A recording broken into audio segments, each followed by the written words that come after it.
Tio, sini Tio. Sini. Weh, Yoi! Sorry Romi.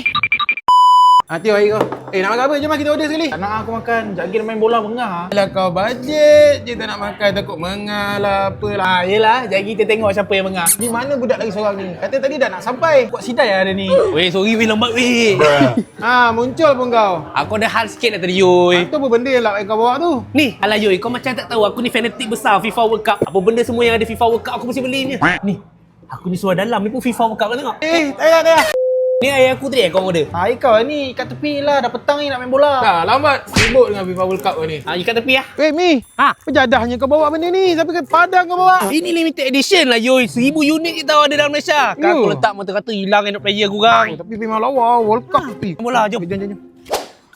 So, petang ni siapa nak jadi keeper?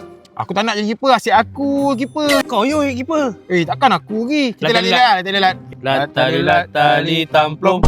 Kau keeper.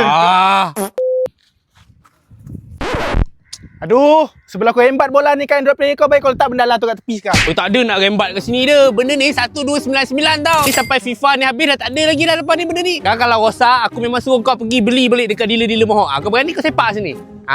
Sombong amat. Mi sana Mi. Sana. Jauh.